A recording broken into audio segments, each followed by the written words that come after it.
Assalamualaikum warahmatullahi wabarakatuh. Aku bukan nak buat review filem Air Force The Movie. Aku hanya mengajak mengimbau ke zaman silam untuk kita jadikan sejarah silam sebagai panduan masa kini dan masa hadapan. Begitu banyak kisah sahabat yang menghadapi kesukaran perjalanan dalam peperangan. Kita masih buta untuk menghayati perjuangan mereka dengan limpahan kisah yang syarat dengan ilmu dan pengajaran. Kita juga seolah-olah memperkecilkan pengorbanan sahabat apabila dengan mudah menerima wali di tanah Melayu boleh berpindah tempat dengan beberapa saat. Sejak kita kecil, kita sering mendengarkan kehebatan wali-wali Allah berjalan di atas air, atau terbang, atau bomoh hebat, atau guru-guru pondok tanah Melayu yang tidak lut ditembak oleh pengganas komunis dan sebagainya. Namun, ia tinggal sekadar cerita. Kita tidak pernah menyemak kesahihan kisah tersebut. Bahkan kisah tersebut ada kesan dalam proses pendewasaan kita. Malah pada zaman ini, kisah ini berulang lagi. Pernahkah anda dengar guru-guru ustaz anda selalu klaim mengenali wali atau melihat guru mereka telah melakukan pergerakan merentas masa dan ruang, bersolat di Mekah pagi tadi dan pulang tengah hari? Atau pernahkah dengar guru anda masak pulut durian di Patani dan makan di Mekah pulut tersebut, kemudian pulang bersolat di tempat pengajian anda? Adakah anda percaya? Jika anda tidak percaya, ini bermakna otak anda masih berada di tempat waras yang sepatutnya bukan berada di kepala lutut. Islam telah mendidik kita menjadi insan sempurna, berfikir dengan waras dan menjadi bijak dalam segala hal, bukan menjadikan kita untuk berfikir secara bebal, untuk mempercayai segala cerita guru kita membuta tuli. Andai hal supernatural yang berlaku pada Rasulullah SAW, maka kita wajiblah mempercayai.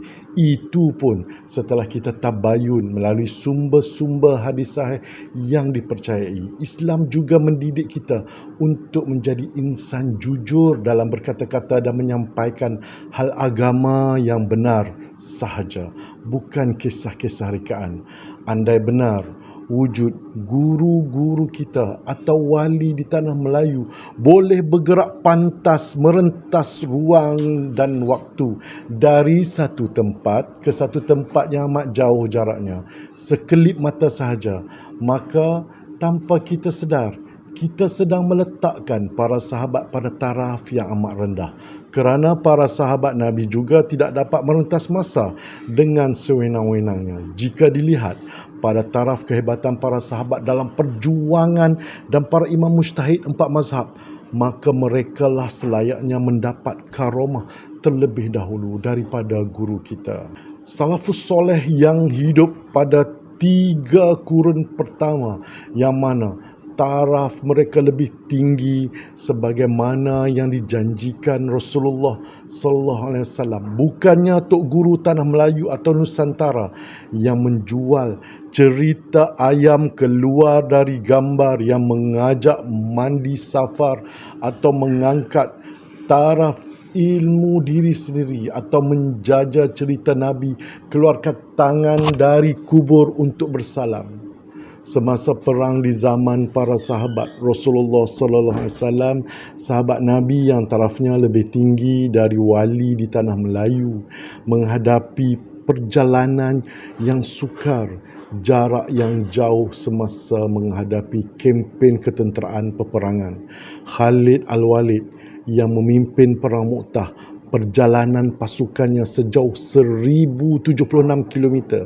Perang Qadisiyah pimpinan Sa'ad bin Abi Waqqas, perjalanan sejauh 1,134 km, penaklukan Jerusalem, pimpinan Abu Ubaidah Al-Jarrah, Khalid bin Al-Walid, Yazid bin Abu Sufyan, Amr bin Al-As dan Syurahbil bin Hasanah, yang mana jaraknya 2,319 km, manakala pada zaman Imam Mujtahid, iaitu zaman tabi'in, iaitu Imam Syafi'i, telah ditangkap atas dasar fitnah.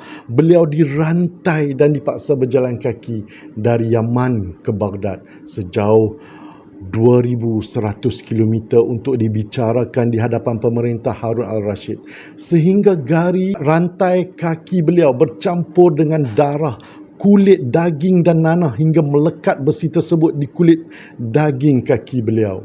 Andainya Tok Guru Pondok Melayu pada hari ini atau Nusantara sekitar 100-200 tahun yang lalu hingga ke hari ini dikisahkan pelbagai cerita karomah merentas masa dan pelbagai kisah kebal yang dusta, adakah mereka lebih karamah dari para sahabat dan Imam Syafi'i?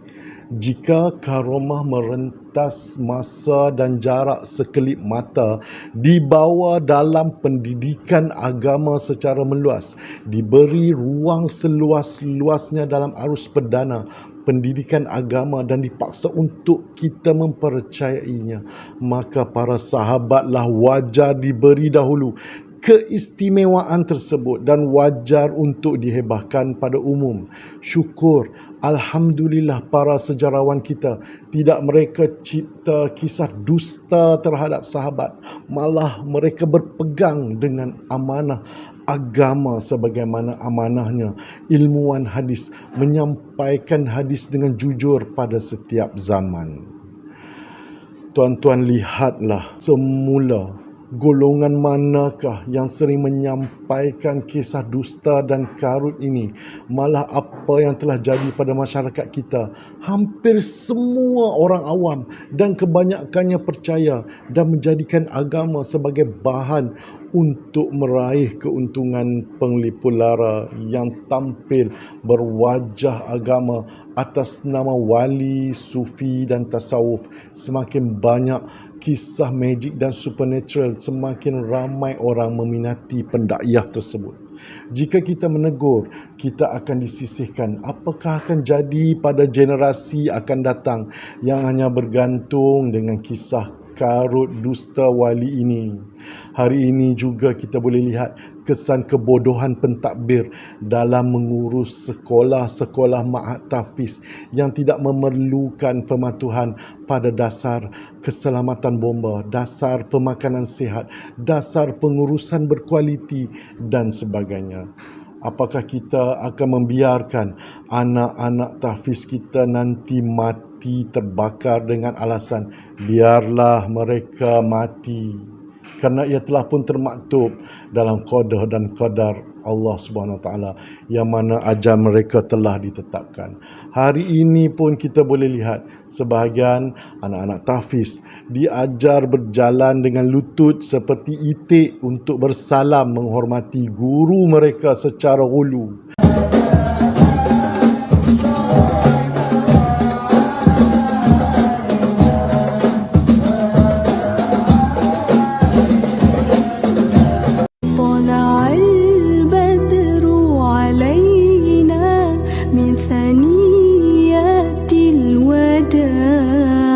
وجب الشكر علينا مدعالي. Adakah ini yang baginda Rasulullah sallallahu alaihi wasallam inginkan? Apakah mereka ini diasuh untuk menjadi para ilmuwan yang tercicir soal pengurusan, atau mereka tidak perlukan soal pengurusan lagi kerana mereka dijamin akan menjadi wali atau guardian untuk membela umat Islam? Adakah mereka tak perlu fikirkan hal keselamatan, hal perjuangan, hal peperangan, kerana kewalian mereka akan menjadikan rotan dan tongkat tiba-tiba bertukar sendiri menjadi senjata pemusnah apabila berhadapan dengan musuh? Dan adakah mereka tak perlukan alat pengangkutan, jet pejuang, dan kereta perisai kerana mereka telah disogokkan dengan kisah time travel. Wali terbang sejak dari kecil untuk merentas masa dan jarak. Tak perlulah negara beli jet pejuang dan helikopter atau filem Air Force The Movie tak perlu difilmkan untuk ditonton. Pastinya kita semua tidak akan lebih mulia dari Imam Asy-Syafi'i. Apatah lagi Sa'ad bin Abi Waqqas atau Khalid Al-Walid. Kepada ibu bapa yang menghantar anak-anak ke sekolah tahfiz Penglipu Lara, berfikirlah masa depan anak anda. Benarkah mereka sedang mendidik anak anda dengan ilmu atau mereka langsung tak berilmu, hanya mengangkat diri sendiri, mendidik memuja tokoh, sekadar megah dengan retorik, fashion, serban dan jubah sambil menunggang agama. Khalid Al-Walid, Sa'ad bin Abi Waqqas dan lain-lain sahabat melalui perjalanan yang panjang di medan perang, berkorban diri dan keluar dari keselesaan hidup, mencari takwa dan redha Allah. Hari ini, ustaz-ustaz penunggang cukup hanya bercerita karut dan dusta untuk menggambarkan mereka di atas jalan takwa. Andainya wali atau pendusta agama hari ini mengaku mereka hanya raja lawak atau menteri pasola buat pementasan drama teater bertajuk time travel, itu lebih baik kerana pelakon dan pelawak tidak menunggang agama. Tetapi risiko dosa dusta penunggang agama lebih tinggi dari orang yang mengaku pelakon artis. Anak itik gelek bersama, bersalam guru, melutut bersimpul, menunggang atas nama agama, bila kantoi terpaksa angkat bakul. Please subscribe Captain Z, share dan komen. Terima kasih. Assalamualaikum. Waalaikumsalam warahmatullahi wabarakatuh.